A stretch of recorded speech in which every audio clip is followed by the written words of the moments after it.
지금까지 논의를 살펴보면 납시, 동평구라는 것은 동북아에 있어서의 파워 폴리틱스에서 인식의 공동체를 만들므로 해서 실질적인 동북아 협력을 발전시킬 수 있다는 그런 취지에서 동북아 협력이 발전해 왔습니다. 여기에 세종연구소는 국내의 네트워크의 허브 기관으로서 사실상 동북아 다자 협력에 많은 노력을 기울이고 있습니다. 이번 회의에서는 새롭게 발족된 문재인 정부의 다자 협력 외교의 방향성을 모색하기 위해서 오늘 많은 전문가들과 같이 함께 자리를 하게 되었습니다. 지금까지의 그런 다자 협력 방향을 살펴보면 민간 네트워크가 나름대로 성과를 거뒀다고 할 수 있고 국제적으로도 많은 성과를 거뒀다고 할 수 있습니다. 그렇기 때문에 앞으로의 우리의 과제는 국가 간 협력이 더욱더 발전하기 위해서 기존의 협력을 보완하면서 일관성을 유지하고 그리고 제도화를 어떻게 발전시키느냐에 달려있다고 해도 과언이 아닙니다. 앞으로 동북아 다자간 협력이라는 것은 역시 정부의 리더십이 중요하고 정부의 정책 의지가 무엇보다 중요하다고 할 수 있습니다. 이를 실현하기 위해서는 민간의 열정이 중요하고 해당 분야의 전문성을 갖춘 민간 기관들의 네트워크 역시 동북아에서 협력의 씨앗을 뿌려 풍성한 결과를 가져올 것이라고 확신합니다. 오늘 이 자리에 모인 분들이 동북아 다자협력의 미랄을 뿌리고 씨앗을 만드는 분이라고 저는 생각합니다. 그래서 아무쪼록 여기에 모이신 정부 관계자와 학회 전문가들의 좋은 제안을 부탁드립니다. 감사합니다.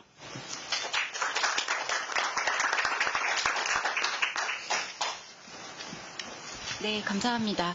다음으로 세종연구소 이사장님이신 박준우 이사장님께서 환영사를 해주시겠습니다.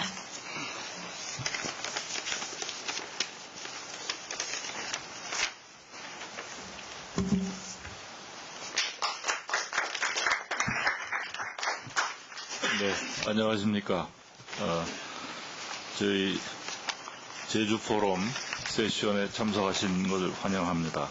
특별히 오늘 아침 저희 세종연구소가 주관하는 동북아 평화협력에 관한 세션에 참석해 주신 발제자 여러분들 그리고 토론자 여러분들 패널 모든 분들 환영의 말씀을 드립니다. 특별히 오늘은 우리 라이터로 주한 EU 대사님께서 참석을 하고 계신데 이분은 제가 조금 전에 말씀을 들어보니까 자기가 여기 있는 어떤 분들보다도 납시에 관해서는 가장 오래 관여를 했다는 설명을 하고 또 과거에 보니까 우리 캐도 관련된 업무도 하신 분인 것 같습니다. 이분은 그 EU 대사입니다만은 저 개인적으로는 저도 2008년부터 11년까지 EU에 브라셀에 있으면서 EU 대표 한국 대사로 있었기 때문에 친근감을 느끼고 특별히 저희가 하는 이 동북아 지역 평화 협력에 관한 노력이 바로 우리보다는 수십 년 앞서 지금 가고 있는 EU 유럽 통합 유로피안 유니언이 하나의 모델이 된다는 그런 관점에서 우리 라이터로 대사님께서 오늘 세션에 참석해 주신 것은 큰 의의가 있다고 생각을 합니다. 방금 전 우리 진창 소장도 말씀을 했습니다마는 우리 세종연구소는 올해로 3년째 제주 포럼에서 동북아 평화협력에 관한 세션을 진행해 오고 있습니다. 그동안 주로 민관 네트워킹을 위한 여러 가지 그 협의를 해왔고 나름대로 성과도 있었다고 평가를 하고 있습니다. 민관 네트워크 구축을 위한 허브기관으로서의 역할을 충실히 해오고 있고 또 이것이 더 연장이 돼서 미국이나 중국, 일본, 러시아, 몽골 등의 국가와도 국내 분야별 협력기관과의 유기적인 연계를 이렇게 유도하는 그런 노력을 해오고 있는데 나름대로 민관 교류를 활성화하는 그런 성과를 거뒀다고 자평을 하고 있습니다. 잘 아시는 바와 같이 동북아 지역은 아직도 남북 분단이라는 냉전의 잔재가 아직도 남아있는 지역입니다. 그런 이유로 인해서 아직도 지역 내 협력이 대단히 미진한 상태에 있고 또 이것이 제도화까지 아직 도달하지 않고 있는 그런 상황이라고 생각이 됩니다. 지정학적으로 대륙과 해양을 연결하는 위치에 있는 우리 한국은 이러한 그 냉전과 지역협력 부진의 최대의 피해자가 아닌가 생각을 하고 있습니다. 이를 극복하기 위해서는 우리 스스로가 앞장서서 우리가 지역협력을 앞장서서 선도하는 이니시에이터, 퍼실리테이터로서의 역할을 자임해 나가야 한다고 생각을 합니다. 새 정부가 출범한 지 이제 4주 차에 접어들고 있습니다. 새 정부는 동북아 더하기 책임 공동체라는 공약을 한 걸로 제가 들었습니다마는 명칭이 어떻게 되든 지난 30여 년 동안 대한민국 정부가 내걸고 노력해온 동북아 지역의 협력과 평화를 정착시키기 위한 노력을 새 정부도 저는 할 거라고 생각을 합니다.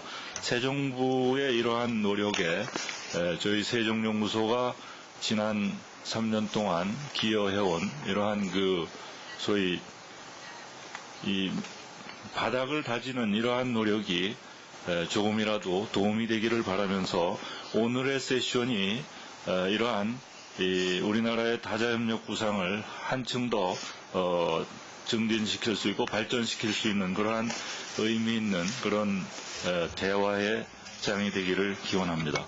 감사합니다.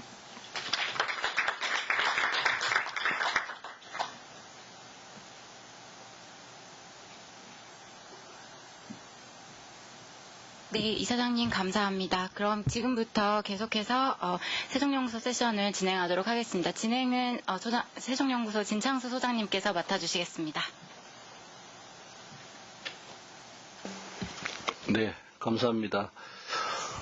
오늘 세션은 사실상 새로운 정부가 들어서면서 다자협력의 방향성을 생각하는 그런 의미에서 굉장히 뜻깊은 회의라고 생각이 듭니다. 그리고 지난 3년간 동평구를 위해서 많은 노력을 해주신 관계자 여러분들이 여기에 사실은 다 참석을 해주셨습니다. 특히 우리 주철기 전 외교안보 수석님, 사실은 주수석님께서 많은 그 진두지휘를 하면서 이 동평구를 활성화시키는데 많은 노력을 하셨다고 생각이 듭니다. 그리고 여기 있는 각 기관의 전문가 여러분들도 사실은 그 민간 네트워크를 통해서 동평구를 많이 알리는데 많은 홍보대사로서 역할을 하셨다고 생각합니다. 그래서 오늘 참석해 주신 주철기 수석님과 그리고 전문가 여러분들에게 다시 한번 감사의 말씀을 드리겠습니다. 자, 그러면 오늘 그 주제는 여러분 잘 아시다시피 현재에 있어서의 동북아 평화협력 구상 민간 네트워크의 구축 평가와 향후 추진 과제로 되어 있습니다. 그래서 아까 우리 이사장님도 말씀을 하셨고 저도 말씀을 드렸던 바와 같이 어떻게 다자협력이 제도화되고 더욱더 활성화될 수 있는지에 여러분들이 평가를 해주시고 그리고 앞으로 과제를 말씀을 해주시면 좋을 것 같습니다. 그런 의미에서 우선 세 분의 발표자의 말씀을 듣도록 하겠습니다. 정부에서 오신 마상윤 외교부 정책기획관께서 먼저 발표를 하시도록 하겠습니다. 한 10분에서 15분 정도 하시죠. 올라가서.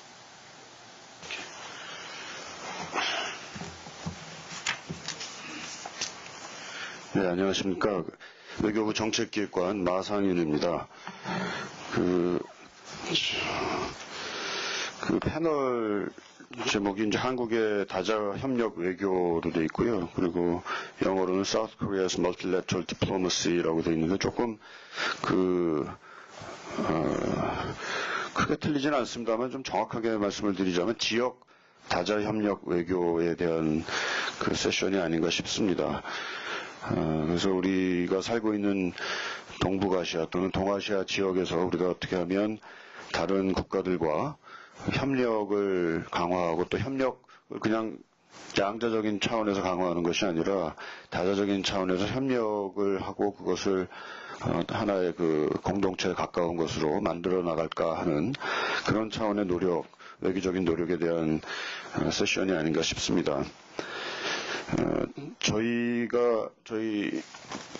지금 외교부 정책기획관실에서 2013년도부터 잘 아시다시피 동북아 평화협력 구상이라는 사업을 진행을 해왔습니다. 영내의 다자 안보를 다자 협력을 이제 증진시키기 위한 그런 사업이었습니다.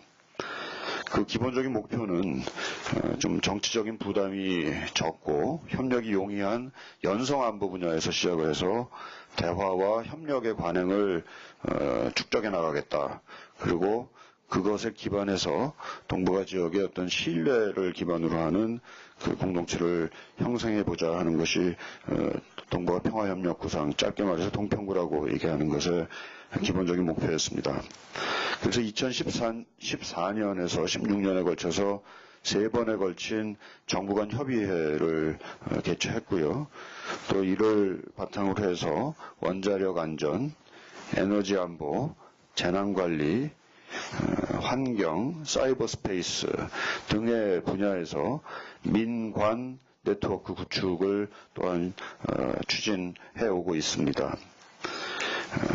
민관 네트워크 사업의 경우는 국내외의 연구기관들이 서로 네트워크를 구축하는 사업으로서 유럽의 OSCE에서 연구기관들 간의 네트워크를 구축했던 그런 것으로부터 아이디어를 따온 것이라고 알고 있습니다.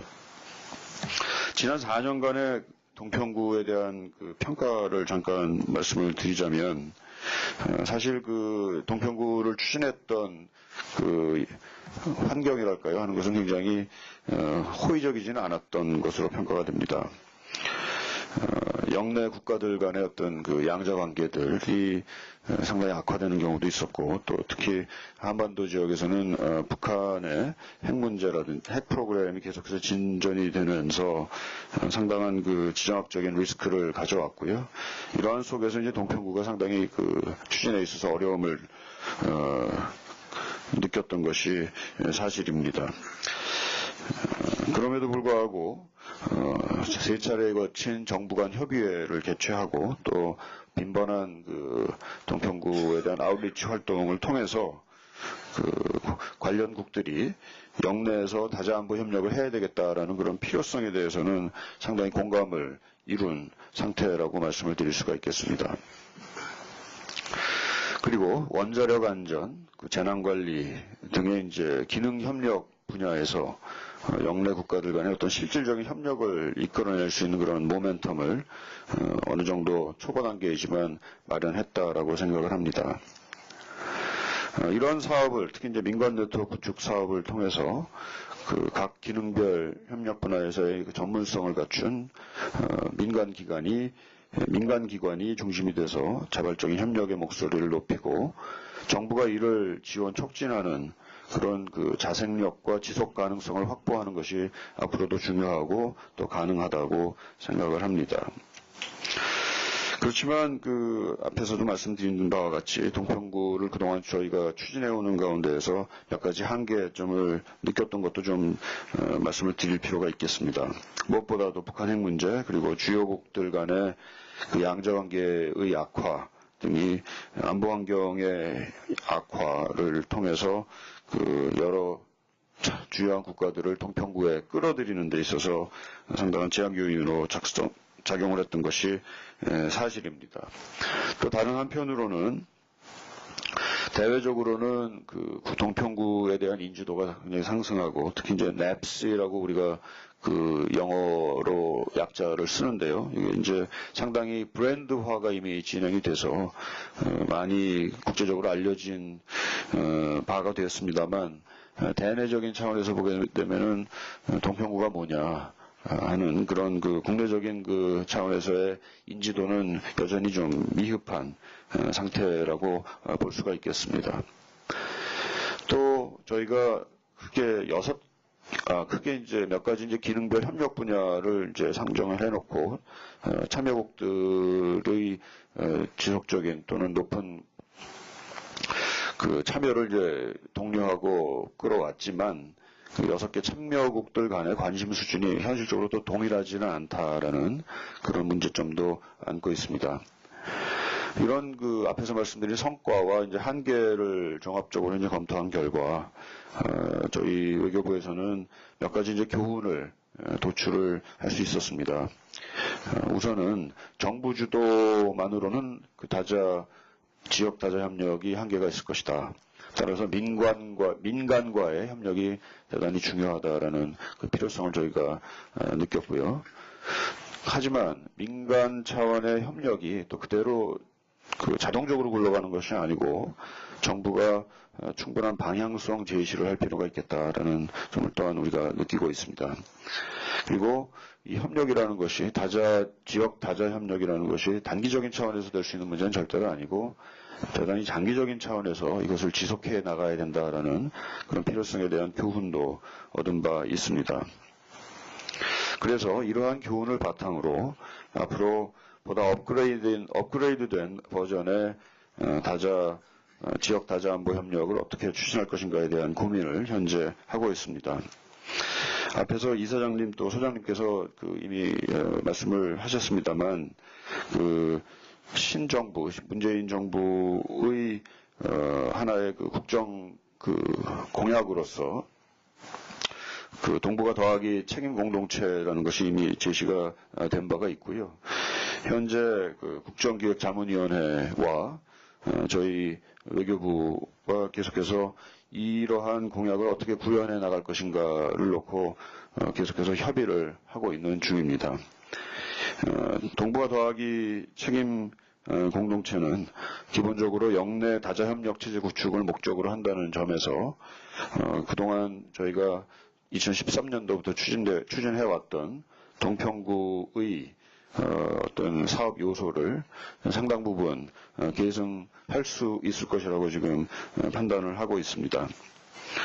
앞에서 말씀드린 바와 같이 영내 다자안보 협력이라는 것은 하나의 정권에서만 추진할 수 있는 그런 것은 아니고요. 굉장히 긴 과정으로서 우리가 봐야 되기 때문에 정부 교체와 상관없이 국가적인 장기적인 과제로서 이것을 가져가려고 하고요. 다행히 신정부에서도 그러한 취지에 충분히 공감을 하고 이거 있다는 점은 굉장히 고무적인 일이라고 생각을 합니다. 아직 앞에서 말씀드린 동북아 더하기 책임 공동체라는 공약이 어떻게 구체화될지 또 그 이름이 계속해서 이어질지 아니면 새로운 네이밍을 하게 될지는 계속해서 논의 중에 있는 바입니다.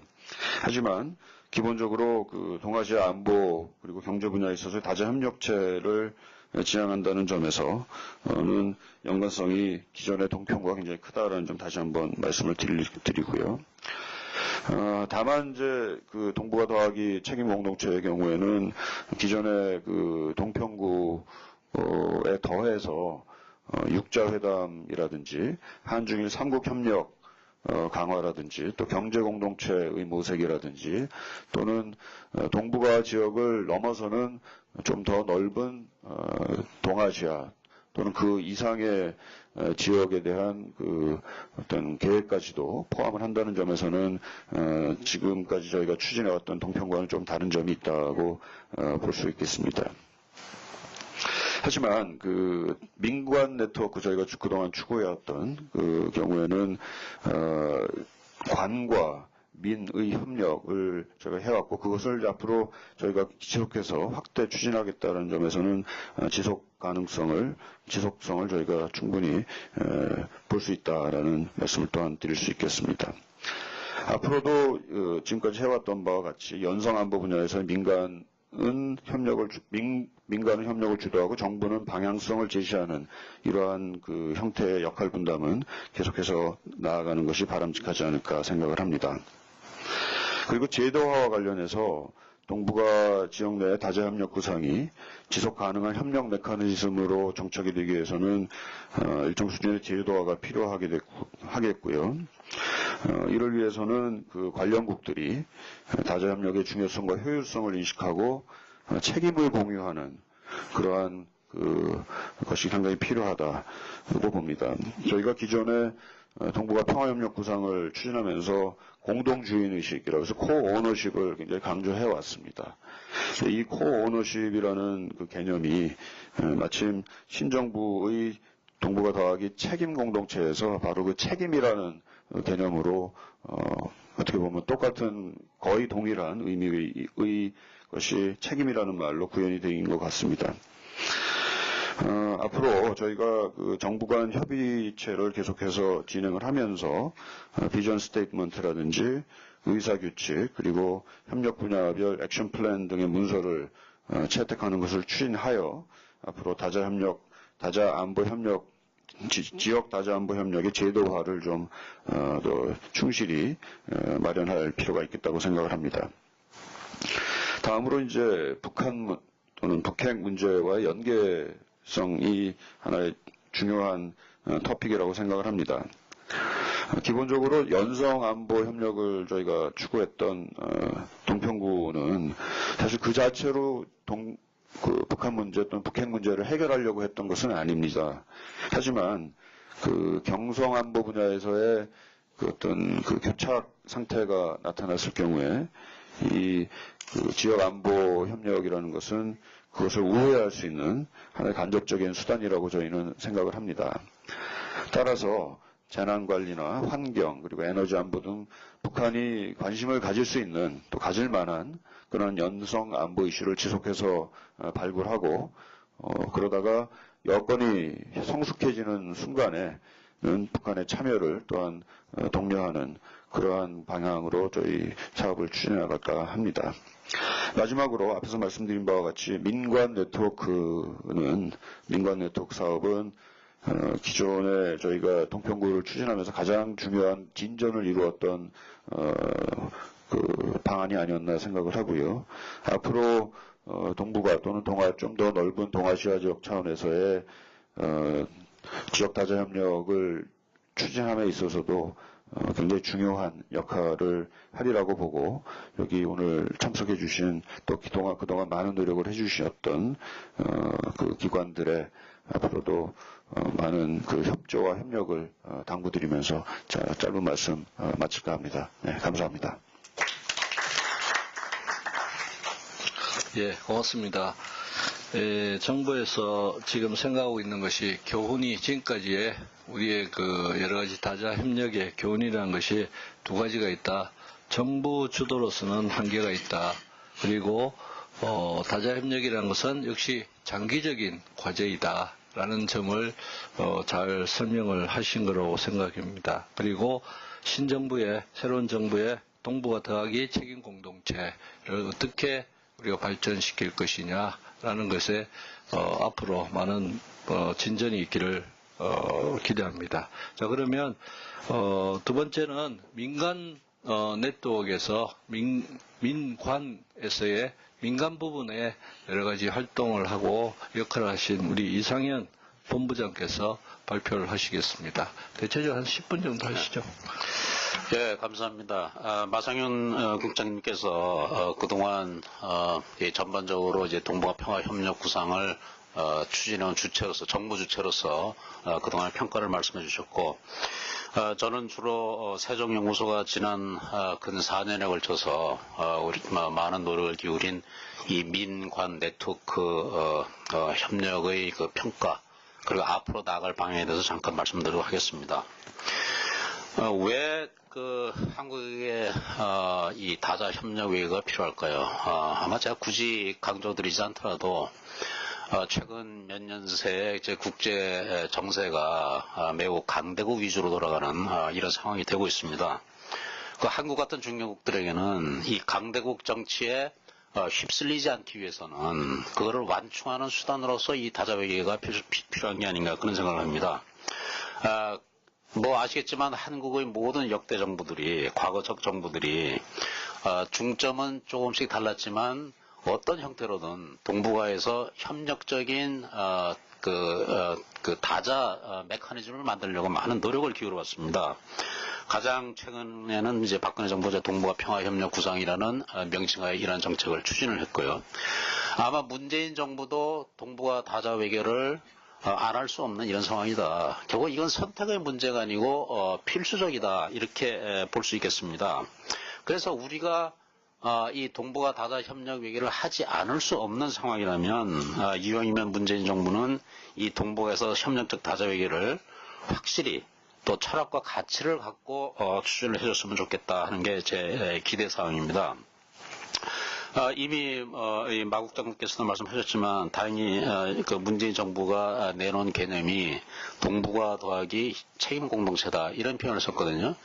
그래서 핵심은 두 가지입니다. 동북아 플러스 더하기 이 지리적, 공간적, 그다음에 내용적인 확대 그리고 이 책임 공동체라고 말할 때 그 책임이 함축하는 그 이슈의 뭔가 가치 지정적인 측면 이게 아마 문재인 정부가 추진할 방향이 아닌가 좀 그렇게 생각이 들거든요. 그래서 그 우리가 결국은 이제 동북아에서 다자 협력 외교를 매우 중시하겠지만 그거를 기반으로 이제 글로벌 협력 외교로 나가야 한다는 것, 그게 하나의 포인트고, 그 다음에 한국이 이제는 어느 정도 국제 관계를 주도하는 중진국으로서 이 국제사회에 대한 일정한 책임을 수반할 수 있는 그런 정책을 펴야 된다 하는 그런 면에서 이제 두 가지 포인트가 있다고 생각합니다. 그 최근에 이제 그 CFR 미국 외교협회 회장인 리차드 하즈가 월드 오더 2.0, 세계 질서 2.0이라는 표현을 쓰면서 그 특징은 뭐냐면 국가들이 자국의 편협한 국가 이익만 추구할 것이 아니고 소위 주권적인 의무를 포괄하는 그런 정책을 펴는다. 사브린 어블리게이션이 있다는 거예요. 그건 아마도 앞으로 모든 국가들이 이 외교 정책을 펴면서 고려해야 될 상황이 아닌가 그렇게 생각이 듭니다. 그렇다면 앞으로 동북아에서 이 협력적 다자 외교를 어떻게 할 것인가? 저는 해답은 이미 나와 있다고 생각합니다. 그 방향성은 뭐냐면 한국이 중견국으로서 이 강대국들이 등한시하는 지역적 혹은 글로벌 이슈에서 선도 역할을 하기 위해 노력을 하자는 것입니다. 그 중견국이라고 말할 때 흔히 외교의 그 두 가지 특성이 있습니다. 하나는 틈새 외교라고 흔히 얘기를 하는데 강대국들이 군사력, 경제력을 앞세운 그 힘에 의한 외교를 하다 보니까 별로 관심을 기울이지 않는 가치 지향적인 분야들이 있습니다. 그 분야에 특화하는 현상이 바로 틈새 외교죠. 또 다른 특징은 중견국들은 아시다시피 강대국과 달라서 혼자 힘으로 모든 걸 이룰 수는 없습니다. 그렇기 때문에 여럿이 협력하는 다자 외교 형태를 띌 수밖에 없다는 것이죠. 그래서 앞으로 한국이 할 수 있는 그러한 이제 협력적인 다자 외교를 틈새 외교를 우리가 할 수밖에 없는데 그것은 우리 외교의 정체성에 좀 더 확실하게 반영이 되었으면 좋겠다는 것이 제 주장입니다. 다시 말해서 우리 한국은 어떤 나라인가 국제사회에 딱 보면 한국은 어떤 가치를 추구하는 그런 외교를 하더라. 그리고 협력적인 다자 외교를 하더라. 이런 우리의 정체성이 국제사회에 제대로 각인되기 위해서는 그것이 우리 스스로의 정체성뿐만 아니라 외교의 정체성에 다시 말해서 외교 정책에 반영이 되어야 된다는 것이죠. 그래서 그런 입장에서 문재인 정부도 이제 동북아 다자 협력 외교를 해줬으면 좋겠다는 게 제 기대인데 그동안의 평가를 쭉 보면 이제 마국장께서 대표는 이제 정부 트랙에서도 많은 진전이 있었습니다. 동북아 평화협력 구상 참가국들 간에 예를 든다면 이제 각 그 외교부에 그 전담관을 지정을 해서 거기서의 포컬 포인트라는 거고요. 그리고 그것을 이제 정부 간의 트랙만으로 하는 게 한계가 있으니까 이제는 민관 협력 네트워크를 확장을 하자. 그 기본적인 취지는 이런 거죠. 그 정부는 바뀔지 몰라도 민간 전문가들의 네트워크가 확실해지면 정책의 지속성이 보장된다. 그런 차원에서 이제 민관 네트워크로 협력을 저희가 많이 추진한 겁니다. 그래서 정부 쪽에서는 정부 외교부들끼리 이제 포컬 포인트로 연결이 됐고, 그럼 민간에서는 뭘 했냐면 두 단계로 저희가 진행을 했습니다. 하나는 첫 단계는 뭐냐면 세종연구소가 중심이 돼서 국내 연구기관들과의 네트워크를 만들었어요. 그래서 원자력 안전 분야에서는 원자력 안전 기술원이 들어왔고, 환경 분야에서는 환경정책평가연구원이 우리 파트너가 됐고, 재난관리 분야에서는 국립재난안전연구원이라든지 기타 자문기관이 들어오게 된 것이고, 또 사이버 스페이스에서는 고려대학교 사이버 보안센터, 처음에는 키사하고도 저희가 협력을 했고, 지금 고려대 사이버 보안센터와 우리가 협력 관계를 이제 확장을 한 것이죠. 두 번째 단계는 그 연구기관을 중심으로 해외로 이제 네트워크를 확장시킨 겁니다. 예를 들어서 중국에는 현대국제관계연구원이 우리 파트너가 되고 있고, 일본은 히로시마 평화연구소가 있고, 러시아는 극동연방대 러시아 전략연구소가 있고, 몽골은 몽골 전략연구소가 있습니다. 지금 히로시마 연구소와 몽골 전략연구소는 실제로 세종연구소와 동평구 주재로 협력하기로 협력 MOU까지 체결한 이런 방향으로 이제까지 발전을 했어요. 그렇게 된다면 이제 앞으로 이 동북아 다자 협력 외교를 위해서 우리가 가야 될 방향성은 이미 이 구체적인 이슈들을 중심으로 정부 차원, 민간 차원, 그리고 연구기관들 간의 네트워크를 통해서 점점 더 확대되는 방향을 가지 않을까 저는 개인적으로 그렇게 생각합니다. 그래서 그 전망을 좀 해보자면 결코 상황은 뭐 녹록지는 않습니다. 원래 다자 협력이라는 게 굉장히 성과가 더디게 나타나고, 또 우리 5년 단임 정부의 특성상 임기 내에 성과가 나타나지 않으면 되게 비판을 받게 되어 있어요. 그럼에도 불구하고 지금 제가 평가하는 이 민간 협력 네트워크의 상황은 우리가 조금 더 지속적으로 노력을 한다면 이 네트워크가 탄탄하게 구축이 돼서 이 동북아의 평화와 협력에 기여하는 그 토대가 될 수 있지 않을까 그렇게 생각합니다. 그래서 한 세 가지 정도 고려사항이 있는데요. 첫 번째, 이 앞으로 동북아 평화 협력, 다자 협력 외교가 성공하려면 어느 정도 이제 제도화로 가는 방향으로 가야 된다. 하다못해 조그만 뭐 협력 사무국이라도 만들든지, 아니면 이 동평구 동북아 평화 다자 협력 외교의 그 연례 회의를 만든다든지 이런 식으로 초보적인 제도화 단계로 가는 것이 지금 필요하고, 두 번째는 정책의 연속성 확보 방안입니다. 앞에서도 말씀드렸듯이 5년 단임 정부의 특성상 정부가 바뀌면 정책도 죄다 바뀌는 것이 우리 특성인데, 그렇게 해야 된다면 이 문재인 정부가 생각하는 동북아 책임 공동체도 처음부터 다시 시작할 수밖에 없는 그런 상황이 되는 겁니다. 그래서 필요하다면 전임 정부의 정책 요소들을 다 끌어다 쓰고, 물론 이제 이름은 명칭은 바뀔지 모르겠습니다. 그렇지만 정책의 그 핵심 요소들은, 다시 말해서 정부간 협력 트랙, 그 민관 네트워크 협력 확대, 이런 정책적인 요소들은 가급적 이어지는 것이 중요하다 생각을 드리고요. 그 다음에 이제 민관 협력 네트워크 개최를 확대를 위해서는 역시 정부의 정책적 지원이 필요하다. 말하자면 이제 정부가 가이드라인을 제시하면서 그리고 재정적으로 뒷받침하는 이런 노력이 결부가 된다면 이 동북아의 다자 협력 외교가 상당한 수준까지 발전될 수 있을 거라고 보고요. 그리고 마지막으로 뭐 두 가지만 더 강조하자면 이 그 문재인 정부가 동북아 책임 공동체라는 이제 개념을 동북아 더하기 책임 공동체라는 개념을 내놨으니까 그 개념을 가급적 조기에 임플리멘테이션 하기를 시작하기를 좀 기대를 해봅니다. 그 대개 5년 정부 그 사이클이 그렇습니다. 어떤 중요한 외교 정책 컨셉이 처음에 나오면 처음 한 2, 3년은 그 갖고 홍보하고 알리는데 개념화하는데 너무 진을 뺐던 게 과거의 특성이에요. 근데 지금 이 책임 공동체 개념은 이미 정책 요소들은 어느 정도 돼 있다. 그럼 거기서 빨리 출발점을 빨리 잡아서 정책 이행 방향으로 나가야 될 것이고, 그 다음에 중요한 것은 역시 정부가 이 정책을 시행할 의지가 있다는 것을 좀 가시적으로 보여주는 조치가 필요하다. 이 동평구 때도 저희가 많은 얘기를 했습니다만은 좀 소규모로라도 동북아 다자 협력 펀드를 만든다든지, 아니면 외교부에 동북아 다자 협력 대사를 전임 대사를 지정한다든지, 이렇게 작은 조치이지만 정부가 실제로 이 정책 이행 의지가 있다는 것을 좀 가시적으로 보여줄 때 좀 더 동북아 국가들을 우리가 견인할 수 있는 동력이 나오지 않을까 그렇게 생각이 듭니다. 여기서 마치겠습니다. 감사합니다.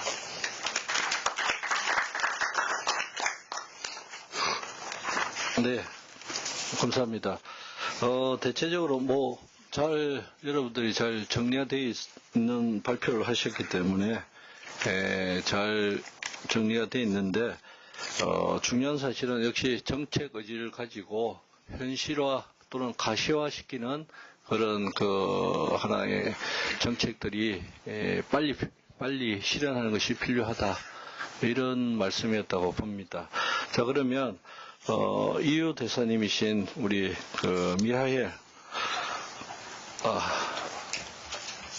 라이터러 우리 대사님의 말씀을 듣도록 하겠습니다. 대체적으로 EU의 경험을 통해서 우리 한국이 나아갈 방향에 대해서 많은 제언을 해주시면 좋겠습니다. 자, 그러면.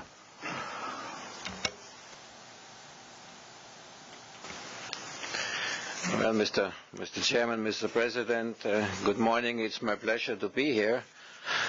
It's also very peculiar for me, being a foreigner, and that I'm probably the only person who has done all the official NAPSI of the last year.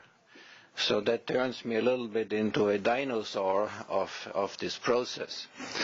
But I will try to share a little bit of experience of this 3.5 years that I'm involved into this process. You have a paper in your file which I have presented in October last year in Rome, when there was a seminar which at the time was organized by the Italian Institute for International Affairs and supported by the Korea Foundation. And I think there were quite a few ideas at that seminar. But before I deal with that precisely, let me just, like I did in my paper, underline that the European Union has committed very clearly to its engagement with Asia in the global strategy.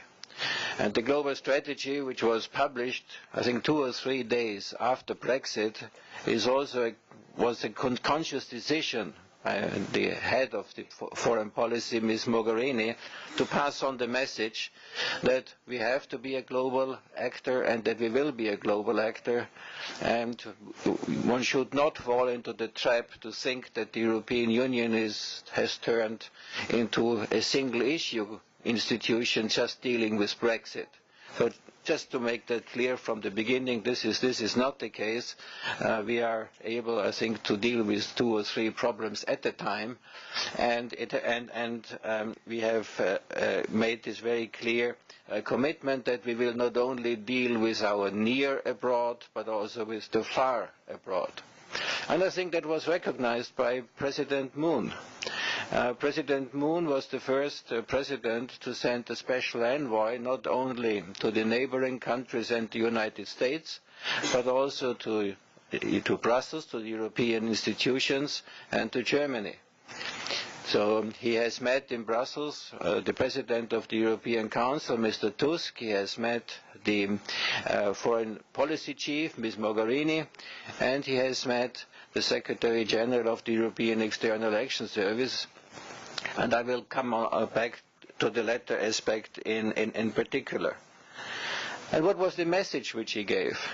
Well, the message which Professor Cho, the special envoy, brought was that President Moon thinks that Korea, under his leadership, shares a lot of values with the European Union, probably more than with others, including human rights.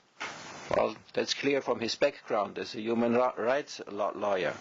He said, and there I completely agree with all my previous speakers, that multilateralism is a key concept and that has to be maintained. And he also referred in his message specifically to climate change.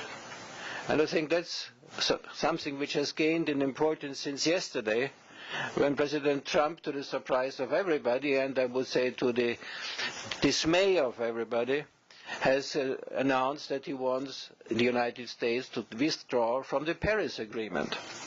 There were very clear statements in Brussels, but also from Paris, saying this is a catastrophe for the world, and that you have a responsibility for the world.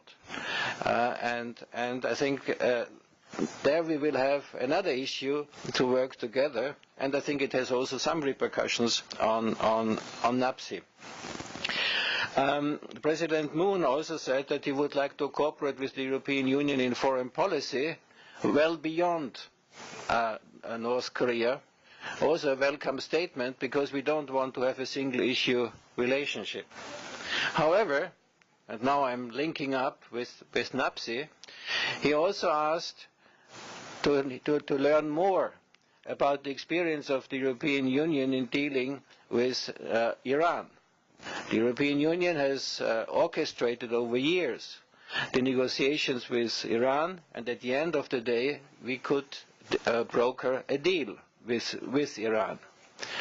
Now the situation between North Korea and Iran is not comparable when it comes to the political situation.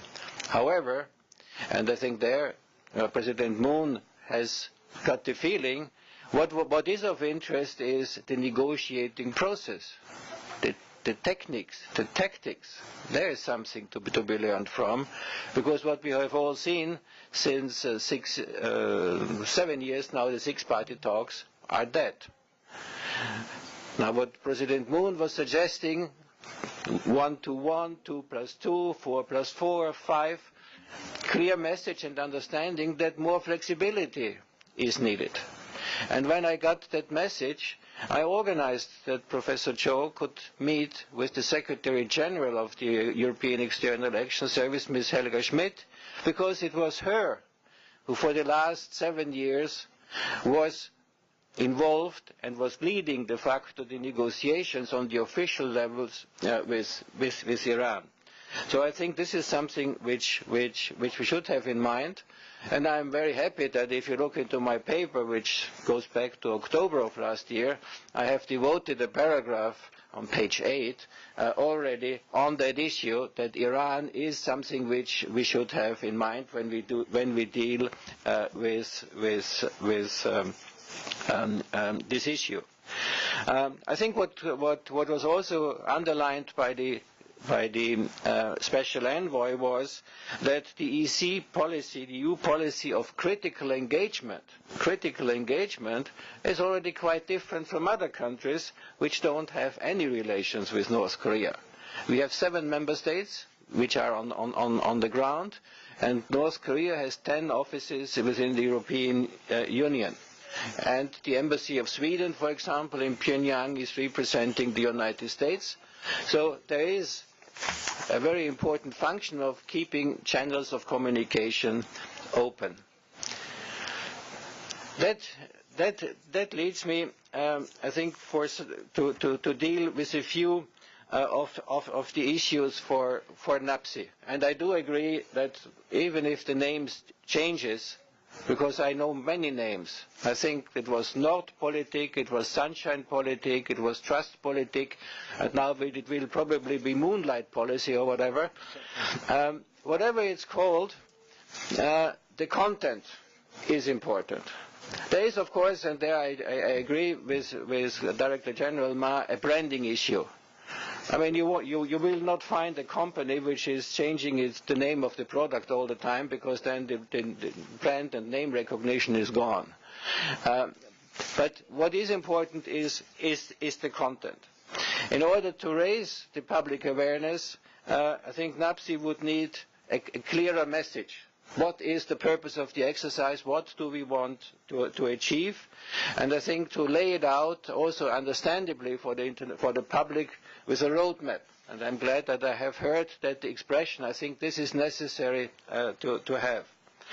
I think it has also been said, and it should be underlined, that that NAPSI, or whatever it will be, is a long-term or medium-term project. It will not serve to solve immediate problems. I think that's something which diplomacy has to do, but NAPSI has to have a longer perspective. I think it is also true that there is this relationship between hard and soft security. However, one should not fall into the trap in thinking that soft security issues can solve the hard security issues. This is simply not the case. They need their own their own problem solution, soft security can make it easier, but it's not a replacement. I have heard a lot about soft, what I called in the paper, soft institutionalization. Well, you know, institutionalization is always good and bad.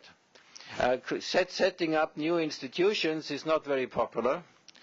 Because you create additional costs and you create very quickly an administrative culture and an interest of the institution itself.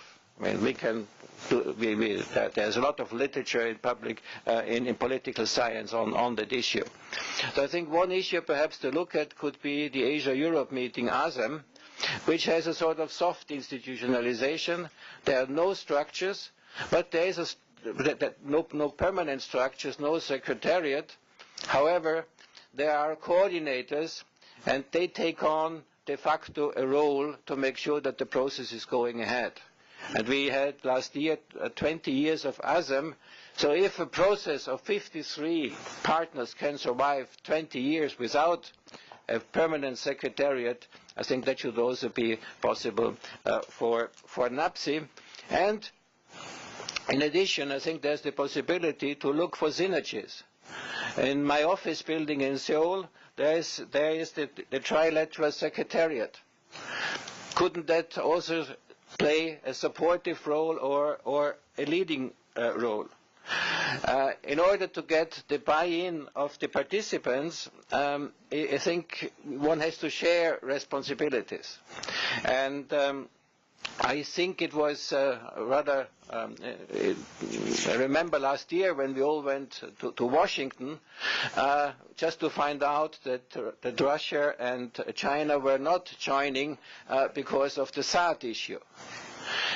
So that was for the first time a buy-in that a non-Korean country, the United States, was ready to organize the event, and at the same time there was a boycott by two main players.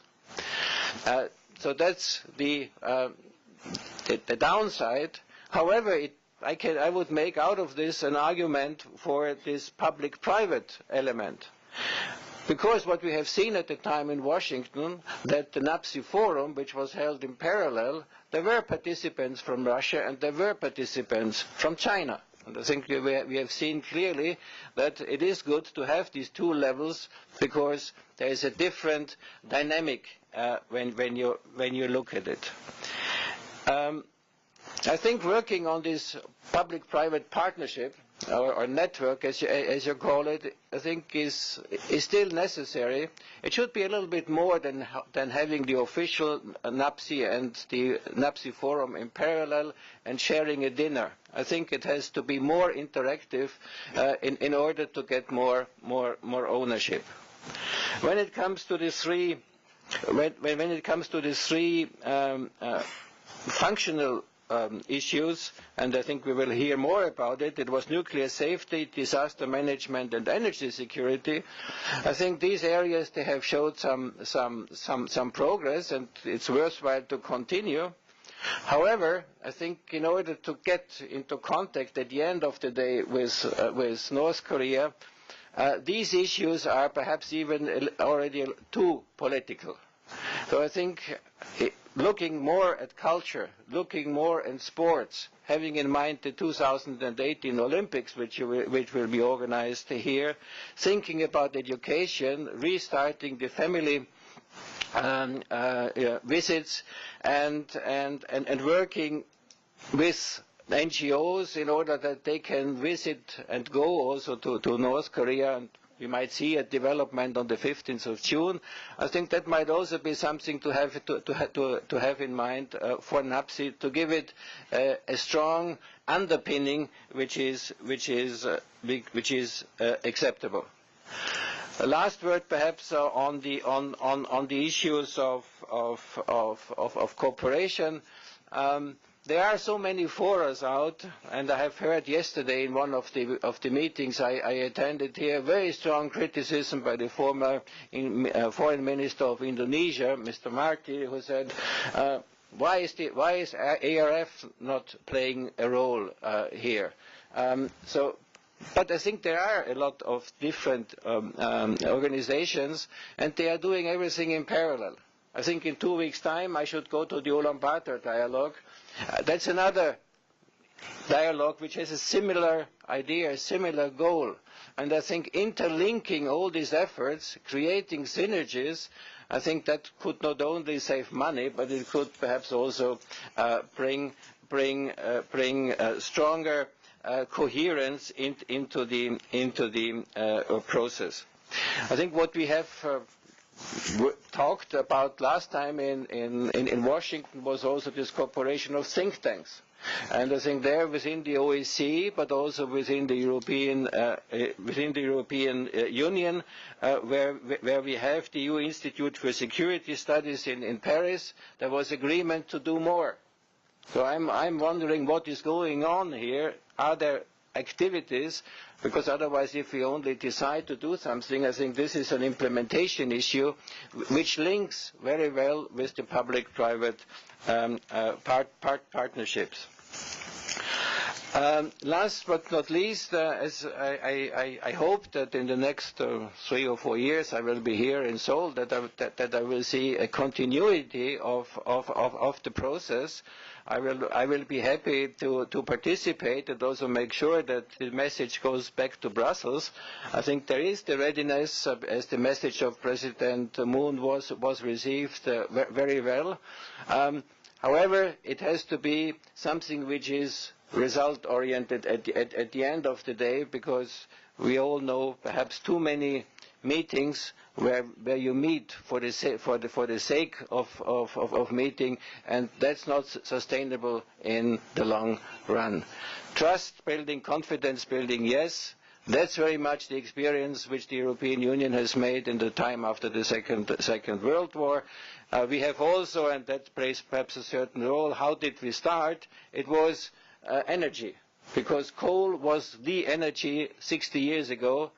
Nowadays it's not coal any longer, but the idea is basically the same. So I hope in 3 years, in case you invite me to come back, that we can say, well, that was a wonderful achievement over the last year. Now, if I look back over the last 3 years, I would say it was a beginning, but we have to do something with it. Thank you very much. 네. 굉장히 많은 말씀을 해주셔가지고, 굉장히 우리가 꼭 들어야 될 말씀도 굉장히 많다고 생각이 듭니다. 특히 잘 연결해서 하자 그런 말씀도 하고 성과 위주로 좀 하자는 말씀은 우리가 꼭 잘 새겨들어야 될 말씀이라고 생각이 듭니다. 자, 그러면 세 분의 발표를 끝내고 나서 지금부터는 실제적으로 민관 네트워크에 참석하셨던 우리 연구기관의 말씀을 좀 듣도록 하겠습니다. 우선 송 원장님부터 시작하도록 하겠습니다. 원장님이 오늘 안 나오시고 우리 본부장님이 나오셨네요. 네. 예, 사실 이 자리는 저희 성경 원장님께서 참석을 하셔야 되는 자리인데 저희 원내 사정으로 인해서 제가 대신 참여하게 돼서 양해 말씀을 드리겠습니다. 원자력 안전 분야의 거점 기관으로서 그동안의 그 동평구의 한 축으로서 저희들이 추진했던 성과들을 간단히 살펴보고 어떤 한계와 문제점이 있었는지도 잠깐 검토를 한 후에 앞으로 향후 방향에 대해서 한번 말씀드려볼까 합니다.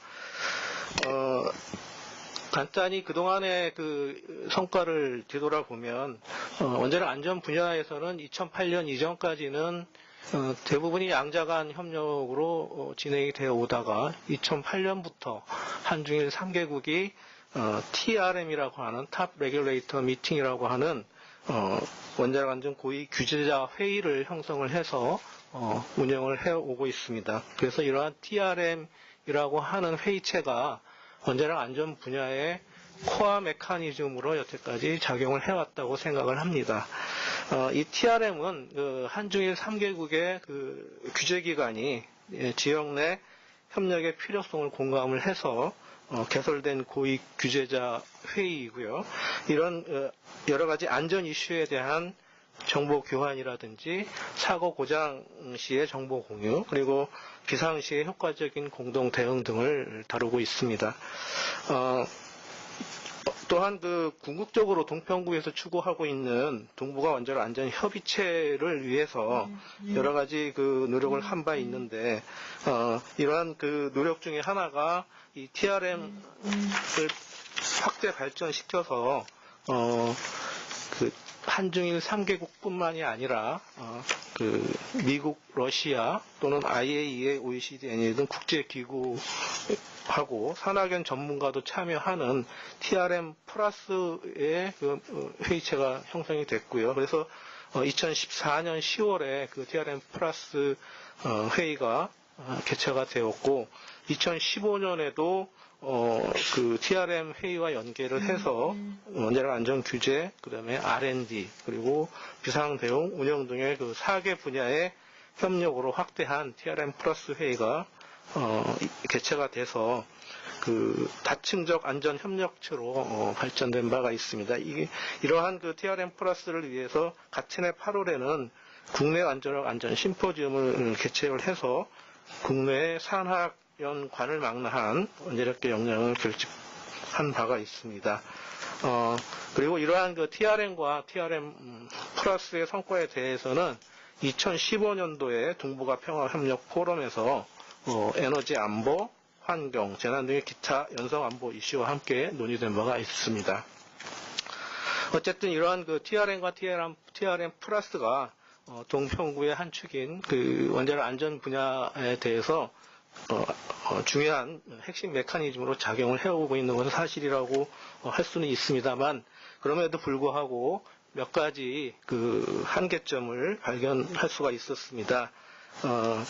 그 참여하고 있는 주변 국가들이 동북아 지역의 원자력 안전 협력을 논의하는데 개방적이고 적극적으로 참여하길 원하면서도 TRM이 기존에 있는데 또 추가적인 다른 그 메커니즘을 개발하는 것을 굉장히 좀 꺼려하고 또 그 관계성을 명확히 하기를 요구하고 있는 그런 상태라고 생각을 됩니다. 이러한 한계에는 여러 가지 요인이 있을 수 있는데 그 이유로서는 첫 번째가 유럽 국가들이 갖고 있는 그 긴박성, 원자력 안전에 대한 긴박성 그 동북아에서 느끼고 있는 긴박성의 차이가 지질학적인 차이점으로 인해서 좀 다르다고 느껴집니다. 유럽의 경우에는 그 많은 나라들이 국경을 대하고 있고 한 국가의 원자력 안전이 바로 그 다른 국가의 피부로 느껴지는 그런 상황인데 반해서 동북아 3국의 경우에는 3개국이 그 바다를 사이에 두고 떨어져 있기 때문에 그 긴박성이 아무래도 유럽 국가에 비해서는 좀 떨어지지 않나 이런 생각이 듭니다. 또 하나는 그 IAEA도 물론 그 TSO라고 하는 Technical and Scientific Support Organization이라고 하는 정부를 지원하는 전문 기구들이 모임이 있습니다. TSO 포럼이라는 게 IAEA도 있고요. 그런 모임이 이제 유럽에도 따로 있는데 그런 국가들이 유럽 국가들이 유로세이프라는 그 모임 또는 유로피안 TSO 네트워크라는 걸 구성해서 많은 활동을 하고 있습니다. 그런데 그런 활동에 일본이 참여를 하고 있습니다. 또 유로피안 TSO 네트워크에도 일본이 준회원으로서 참여를 하고 있습니다. 그리고 이런 것들은 아마 일본이 동북아보다는 유럽에 더 관심을 가지고 있는 게 아닌가 그런 느낌이 듭니다. 이것도 하나의 어떤 장애 요인이 될 수 있다고 보여지고요. 그런 의미에서 일본의 관심을 좀 동북아 쪽으로 돌리는 노력도 필요하다고 생각이 됩니다. 또 하나는 그 3개국이 원자력에 대한 수준과 관심의 차이가 좀 다른 것도 하나의 요인이 될 수 있다고 생각이 됩니다. 일본은 이미 원자력 선진국으로서 많은 그 원자력 발전 경험을 가지고 있고, 물론 후쿠시마 사고를 겪었지만 이미 이제 해체를 하고 있는 발전소들도 많이 있습니다. 이제 한국은 6월 18일이 되면 우리나라 최초의 원전이 고리 1호기를 영구 정지하고 이제 해체의 수순으로 들어가겠습니다. 저희도 이제 차츰 무게중심이 발전해서 이제 해체 쪽으로 옮겨갈 수 있는 그런 상황인데 반해서 중국의 경우에는 굉장히 활발하게 원자력 발전을 추진하고 있는 그런 상황이기 때문에 각 나라가 가지고 있는 관심의 그 무게중심이 조금 다른 것도 그 공동의 어떤 그 협의체를 만드는데 또 걸림돌이 될 수 있지 않을까 생각이 합니다. 그래서 이런 앞으로 이런 제한 사항들을 좀 개선할 수 있는 방안이 뭐가 있는가를 생각을 해 보도록 하겠습니다. 어쨌든 그 TRM이나 TRM 플러스와 같은 현재까지의 그런 그 노력들은 지속이 돼야 된다고 보여지고요. 덧붙여서 좀 더 확대시키는 방안으로서 그 TSO 포럼과 같은 동북아 쪽의 TSO 포럼과 같은 전문 민간 기구의 어떤 모임체를 만들어 나가는 것도 하나의 방안이 되리라고 생각을 합니다. 또한 그 유럽 같은 경우에는 많은 나라들이 그 방사선 기준을 좀 나라별로 다르게 적용하기 때문에 생길 수 있는 문제들을 해결하기 위해서 방사선 관리자들의 모임 같은 것을 하고 있습니다. 그런 협의체가 있는데 그런 것도 그 동북아에서 도입을 해서 예를 들면 방사선 사고나 기타 다른 이벤트가 발생했을 때 방사선 그 수치가 다름으로써 해서 생기는 갈등을 미리 사전에 예방할 수 있는 그런 협의체를 구성하는 것도 하나의 방법이 될 수 있을 거라고 생각을 합니다.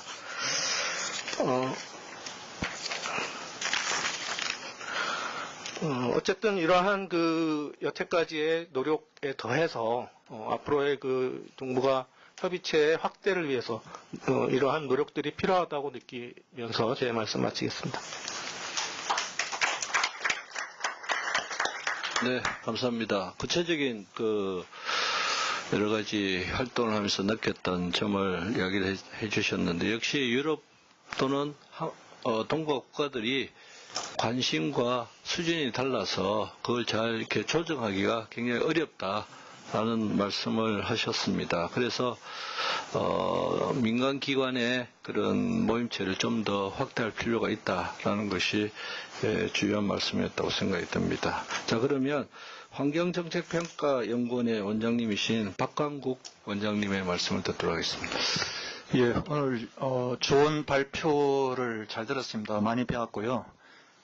근데 사실은 제가 2014년 9월에 이제 부임해서 3년이 다 돼 가는데 동북아 평화협력 구상 이 포럼만큼 이렇게 3년 동안 지속적으로 되면서 이게 시간이 갈수록 이러한 그런 활동이 줄어드는 게 아니라 좀 더 구체화되고 강화되어 나간다는 점에서 굉장히 이것은 우리나라에서 찾아볼 수 없는 굉장히 중요한 하나의 그런 포럼이 아닌가 하는 생각을 가져봤습니다. 그 덕분에 사실은 그 환경 문제도 만약 동북아 평화협력 동평구가 없었다면은 굉장히 속도를 빨리 하지 못했을 건데 이 동평구라는 것이 외교부하고 이렇게 해줌으로 해서 세종연구소가 해줌으로 해서 굉장히 우리가 이 환경 문제도 좀 빠르게 영내 국가들 간에 어떤 성과를 이루어낼 수 있는 그런 게 되지 않았나 생각하고요.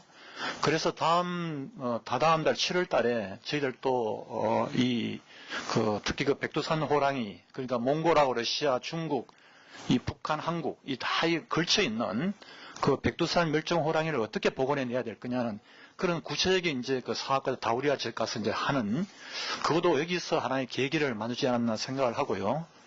그리고 제가 2주 전에 독일 그 드레스덴을 갔다 왔습니다. 일주일간 그 국제 컨퍼런스인 그 넥서스 컨퍼런스 갔다 왔는데 한 700명이 참석하는 그 뭐 굉장히 지속적인 그런 컨퍼런스였습니다. 거기에서 그 당시에 제가 이제 방문하면서 그 당시 독일 그러니까 한국 명예총영사께서 한번 좀 그 환경에 관심이 많아가지고 한번 좀 만났으면 좋겠다. 그래서 저 독일의 그 IOER 소장을 통해서 자기 집무실에 가서 만났습니다. 만났는데 그 부부가 같이 이제 있는데 부부는 또 우리 북한 문제에 굉장히 관심이 많더라고요. 저널리스트인데 그래서 특히 그 환경 문제를 그러면 어떻게 좀 통해서 남북 통일 그런 부분을 좀 완화할 수 없는 자기도 굉장히 관심이 많은데 그래서 그때 제가 이 동평구 얘기를 했습니다. 하면서 이런 좋은 프로그램이 있어가지고 우리가 굉장히 지금 인접 영내에 있는 4개 국가들 간에 굉장히 활발한 프로젝트가 있다라고 그렇게 말씀을 하니까 자기도 힘이 된다면은 적극적으로 도움을 주고 싶다. 그분은 독일에서 굉장히 유력한 정치인이 되다 보니까요. 그런 점에서 제가 굉장히 자부심을 느꼈고요. 그 다음에 제가 이제 향후 앞으로 이 동평구가 좀 더 발전하려면 어떻게 해야 될 것인가 하는 고민을 좀 해봤는데 저는 세 가지 점에서 저는 말씀을 드리고 싶습니다. 그게 뭐냐면은 아까 우리 마상현 국장님하고 이상현 저 박사님이 참 말씀을 잘하셨는데 사실은 제가 그때도 드레스덴 가서 제가 마지막 키리스너에서 그때 체코 대사하고 또 독일 본대학의 석좌 교수하고 유엔 사무국장하고 저하고 마지막 랩업 세션을 진행을 했는데 그때 제가 무슨 말씀을 했냐면은 이 포럼이 굉장히 중요하지만 이 포럼을 왜 해야 되는지에 대한 그 why 부분에 대한 그 고민이 굉장히 필요하다. 그래서 우리가 what이나 how도 중요하지만은 우리가 왜 해야 되는지에 대한 그 부분이 결국 가치 문제겠죠. 아까 이상현 박사님 말씀하시는 그 가치 문제를 우리가 좀 더 고민을 해보자. 그래서 그걸 제가 어떻게 힌트 얻었냐면 제가 그 테드 강연을 들으면서 그 테드의 미국의 유명한 교수가 왜 우리가 세상을 바꾼 사람들은 어떤 사람들이냐. 예. 그러니까 우리 라이트로 대사님 말씀대로 그냥 우리가 포럼 한다는 게 중요한 게 아니고 이것이 얼마 지났을 때 과연 어떤 그러면 리졸트가 어떤 아웃컴이 나오느냐. 이게 굉장히 중요한 거기 때문에 그렇게 세상을 변화시킨 사람들을 보면은 확실한 가치를 가지고 있었다. 그게 누구냐 하면은 하늘을 날 수 있다라는 신념을 가지고 계속 밀어붙인 라이터 형제. 그 다음에는 마틴 루터 킹 목사. 미국의 흑인 모든 사람들이 똑같이 동등하게 헌법이 보장되어 있는 그 가치를 우리가 할 수 있다는 아무도 그때 그걸 안 믿었지만은 마틴 루터 킹 목사님은 할 수 있다라고 생각했는 그거. 또 스티브 잡스처럼. 이런 지금 어마어마한 지금 4차 산업혁명을 촉발시킨 스티브 잡스처럼 이 동평구도 어떤 그런 획기적인 것만 하려면은 아까 이상현 박사님 말씀대로 뭔가 가치 문제 우리가 좀 더 천착 해서 이것을 우리가 왜 안 하면 안 되는지에 대한 연구가 이루어지고 그 다음에 우리가 how나 what의 문제로 접근해 들어가야 되겠다. 저는 그런 생각을 많이 했고 그런 점에 저는 문재인 정부가 참 잘하고 있다는 것은 예를 들면 이번에 가야사 문제도 마찬가지죠. 그런 것은 동서양 우리 그런 화합만 자꾸 얘기할 게 아니라 동서양 화합이 역사적으로 어떤 걸 가지고 있는지에 대해서 한번 연구를 함으로써 우리가 어떤 그 가치를 찾아내고 아까 우리 라이트 박사님 말씀대로 휴먼 라이츠를 우리가 좀 추구한다. 클라이밋 체인지에 우리가 공감을 하고 있다. 이런 여러 가지 우리가 그런데 우리가 지금 또 동북아 평화에 우리가 피스에 우리가 한 역할을 한다. 이런 가치를 우리가 계속 심어주게 되면은 다른 국가도 이제 마음의 문을 열고 나오지 않겠나는 그런 생각을 하고요. 그 다음에 두 번째는 제도화입니다.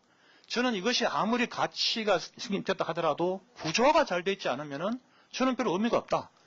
그런 면에서 저는 외교부가 이 허브 역할을 해주고 또 세종연구소가 민간을 끌어모아주는 그런 어떤 구심증을 해주는 것은 저는 굉장히 바람직하다 생각을 하고요.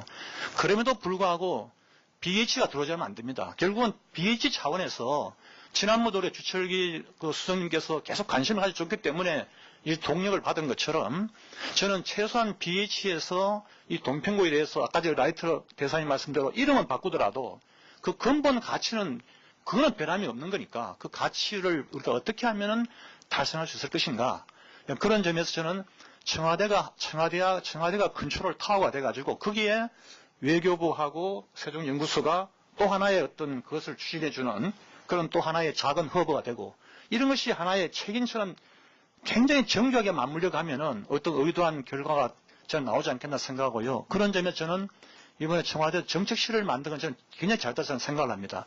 그것은 왜냐하면은 얼마 전에 한국행정학회 최영석 회장, 고대교수 최영석 회장님 말씀대로 지금의 문제는 굉장히 큰 문제고 또 위키한 프로블럼이죠. 직구적 문제입니다, 지금. 한 부처가 할 수가 없습니다, 이 문제를. 예를 들면 우리가 동북아 평화협력이라는 것도 어느 외교부만 할 수가 없습니다. 그렇다면 다 부처가 이게 들어와야 되는데 그걸 청와대가 정책실을 만들므로 해서 비로소 이걸 뭔가 이제 구체화하고 결과를 끌어낼 수 있는 하나의 가능성을 만들 수 있지 않나 생각하고 그때 최 회장님 말씀은 우리가 항상 보면 조직은 전부 다 우리가 외무부든 뭐 행자부든 이런 조직은 전부 다 블랙 스페이스만 보는 거지 화이트 스페이스를 보지 못한다. 그런데 큰 문제하고 직구적 문제는 전부 다 화이트 스페이스를 봤을 때 우리가 문제를 해결할 수 있다. 그러면 조직과 조직 간에 있는 여백, 그 부분을 볼 수 있는 것은 청와대가 컨트롤 타워가 되고 그런 역할을 하지 않으면 굉장히 어렵다는 저는 그 말에 공감을 하고요. 마지막으로는 저는 생각할 때는 과정입니다. 일하는 방식을 바꿔야 된다는, 그래서 저는 우리 마국장님 의견에 전적으로 저는 동감을 하는데요. 마국장님 이제는 정부 주도는 한계가 있습니다. 정부는 또, 정부가 너무 많이 관여하게 되면 굉장히 정치가 민감해질 수가 있습니다. 이럴 경우에는 프라이빗을 가지고 들어가지고 퍼블릭 프라이빗 네트워크를 가지고 들어오는 것이 훨씬 더 국가의 안정성을 높여주는 그런 측면이 있습니다. 그런 면에서 저는 이번 문재인 정부가 일단 시민 참여를 굉장히 강조하는데 저는 그건 좋다 생각합니다. 그렇지만은 시민 참여를 시킬 때 전제되는 게 있습니다. 그게 최근에 미국에서 나오는 한 논문을 보면은 시민 참여를 시킬 때는 반드시 전문가의 어떤 굉장히 정확한 정보가 시민들에게 전달되어야 됩니다. 그래서 그게 소위 말을 하면은 Citizen Led Participation Decision Making입니다. 예, 그냥 참여시키면 아무런 의미가 없습니다. 그래서 가능한 많은 정보를 시민들한테 정부가 공개를 해주고 그러면 우리가 시민들한테서 최영석 회장이 말하는 스티브 잡스를 찾아낼 수가 있습니다. 우리가. 그렇다면 큰 문제도 또는 직구적 문제도 위키드한 프로그램도 쉽게 해결될 수가 있다는 그 가능성이 있다는 거죠. 그러니까 그런 점에서 저는 일하는 방식, 이제는 프로세스까지도 일하는 방식까지도 우리가 전면적으로 바꾸지 않으면은 우리가 이런 큰 문제를 해결할 수 없다는 그런 생각을 가지고 이게 이번에 세종연구소 포럼에서 좀 많이 반영이 되어서 이게 실현된다면은 나이트로 대사님 말씀대로 1, 2, 3년 후에는 정말 우리가 큰 성과를 가지고 이 자리에 모이지 않겠나 저는 그런 생각을 해봅니다. 이상입니다. 네, 고맙습니다. 아주 말씀을 들어보니까 굉장히 우리한테 용기를 많이 주는 그런 말씀이라 가지고 뭐 말씀대로 한 세 가지를 말씀하셨는데 가치 문제 제도와 프로세스의 문제를 이야기했는데 이게 우리가 사실은 4년 동안 굉장히 고민했던 것이고 그것을 어느 정도 이제는 좀 이제 기초를 만드는 시기가 됐기 때문에 이게 한 10년 정도 더 하면 굉장히 말씀대로 성과를 바로바로 낼 수 있는 그런 현상이 나타날 거라고 생각이 듭니다. 자, 그러면 마지막으로 우리 임종인 교수님. 예, 고려대학교 임종인입니다. 우리 마국장님, 이상훈 본부장님, 라이트러 대사님 말씀 잘 들었습니다. 사실 저는 작년에 이제 우리 사이버 문제가 우리 동평구 여기에 주제로 들어오면서 참여하게 되는데요. 사실 이 사이버 문제는 지난 5월 18일 날 워너크라이라고 하는 랜섬웨어가 사실 전 세계를 강타하면서 이게 정말 단 사흘 만에 150개국의 어떤 30여만 대의 PC가 감염되고 하면서 전 세계가 닿죠. 유럽이 큰 피해를 입었죠. 왜냐면 처음 시작된 곳이 폴란드의 한 서버에서 시작되기 때문에 영국, 프랑스, 독일 이쪽이 먼저 피해 입었지만 실제로는 중국, 러시아 뭐 굉장히 많은 피해를 입었습니다. 그래서 그걸 보면서 이 사이버 문제가 정말 글로벌 이슈구나. 특히 우리나라 같은 경우에는 2014년에 사실 한수원 사이버 공격이 이루어졌었고 그래서 이제 어떤 원자력 안전이라든지 재난 관리라든지 이런 것이 큰 문제가 될 사이버하고 연결돼서 중요한 문제가 될 수 있다. 그리고 실제로 뭐 작년 같은 경우에 보면 나이지리아에서 이게 자꾸 사이버가 문제가 되니까 나이지리아 대통령이 전 세계에 자기네 그 댐 수문이 있는데 그것을 사이버로 공격해서 가장 먼저 한번 공격 가능성을 보여주는 사람들한테 한번 상금을 내걸었어요. 그랬더니 단 12시간 만에 한 해커가 원격으로 수문을 갖다 열었어요. 그 정도로 사실은 사이버로 이 공격하는 게 항상 가능해 전 세계적인 글로벌 이슈가 되고 있습니다. 근데 지금 보면 우리 동북아에서 특히 이제 북한이 핵과 미사일로 항상 문제를 일으키고 있는데 올해 지난 그 4월 30일부터 5월 3일 사이에 그 밀켄 그 글로벌 컨퍼런스에서 왜 닥터둠 우리 유명한 루비니 교수가 그랬어요. 올해 그 사이버 월드 경제의 블랙스완은 북한의 사이버 공격이다. 그런 얘기를 했었어요. 그랬는데 사실 요번에 그 워너크라이 이건 좀 더 조사를 해봐야겠지만 처음 나오자마자 우리나라의 어떤 그 보안업체 그리고 유명한 시만텍 미국의 그리고 이제 러시아의 어떤 카스퍼스키 이런 데서 조사를 해보니 북한하고 중국 양쪽의 합작품 같다. 이런 얘기가 나왔습니다. 그래서 이제 이 문제가 굉장히 큰 어떤 문제가 다시 한번 또 루비니 교수 얘기를 하고 있는데 그동안 뭐 보면 이런 사고가 날 때마다 한국은 굉장히 당하는 입장이고 그 다음에 이제 중국이나 뭐 러시아는 사실은 모른 척 했죠. 중국은 보면 항상 북한 편을 많이 들었으니까 그래서 2014년에 그 사실 한수원 사태 때도 우리가 거의 98% 증거까지는 북한 증거라는 걸 잡았는데 마지막으로 이제 단둥에서 공격이 시작됐으니까 그쪽에서 한번 조사를 해보자 하니 중국에서 협력을 거부했습니다. 자기네들의 여러 가지가 뭐 탄로날까봐 그런지. 그래서 그 당시 이제 뭐 거기서 멈췄는데 또 이후 우리 대사님께서 말씀하신 것처럼 이후는 또 러시아 때문에 굉장히 고전하고 있습니다. 이 사실 우크라이나 공격부터 시작해가지고 이후에 많은 공격들을 갖다가 요번에 뭐 프랑스 대선에서도 그랬지만 러시아 해커들이 사실은 그 이후에다가 여러 가지 사이버적으로 문제를 일으키고 있거든요. 그래서 심지어는 작년에 그 나토에서 자기들의 어떤 상호방위 조약 그 아티클 5를 갖다가 바꿔서 거기에 사이버 공격에 대해서도 공동 대응한다. 이걸 집어넣을 정도로 이후에서는 러시아의 어떤 사이버 공격을 심각하게 받아들이고 있고 우리가 이제 북한에 대해서 느끼는 건 마찬가지입니다. 그런데 북한하고 중국하고 러시아가 자기들은 뭐 이거 상관없다 이렇게 생각했는데 이번에 이제 워너크라이에서 중국도 크게 당했고 러시아도 크게 당했습니다. 그래서 이 북한으로 대표되는 이 사이버 안전 문제 이거를 갖다가 글로벌 이슈 특히 우리 여기서 보면 일본도 2020년 도쿄올림픽을 앞두고 이게 지금 NHK가 공격당해서 전 세계 중계를 못하게 되면 큰일이다 그래서 아베 수상이 사이버 안보 특별 보좌관까지 둬가면서 굉장히 중요 이슈로 다루고 있습니다. 그래서 이런 문제에 대해서 저는 이 사이버 이슈를 갖다가 우리 동평구에서 다뤄주신 것에 대해서 참 감사하게 생각하고요. 이것이 이제 그렇지만 지금 보는 것처럼 이 사이버 문제는 우리 2013년 사이버 스페이스 총회를 서울에서 열렸었는데 거기서도 사실은 이 사이버 문제가 글로벌 이슈이기 때문에 각국의 어떤 커패시티 빌딩 그리고 CBMS 그리고 이제 국제적인 협력 이걸 통하지 않고는 이 문제는 워낙 다국 간에 걸친 거기 때문에 해결할 수 없고 그리고 특히 이제 지금 트러블 메이커가 노스코리아이기 때문에 이 노스코리아 문제를 갖다가 우리 동평구에서 중점적으로 다루는 거 이거는 굉장히 중요하다고 생각합니다. 그래서 우리 주철기 수석님 외교안보 수석 하실 때도 저도 그때 이제 사이버 보좌관을 하면서 수석님과 많은 말씀 나누고 또 우리 외교부에서 사실 국제안보 대사님께서 이 문제를 깊이 다뤄주시고 했지만 저는 다행스럽게도 우리 이제 문재인 정부에서도 이 분야를 갖다가 계속 다루신다고 하니까 감사드리고 저는 사실 우리 이제 권원영 교수님과 같이 사이버 보안 센터를 이끌고 있는데 하여튼 이러한 역할을 맡겨주시면 제가 열심히 도와서 이쪽 분야의 어떤 역할을 할 수 있도록 열심히 노력하겠습니다. 고맙습니다. 네, 제가 제조 포럼에 3년째 하고 있는데 대체적으로 한 3년 하니까 이 컨센서스 빌딩이 아주 잘 돼 있는 것 같은 느낌이 듭니다.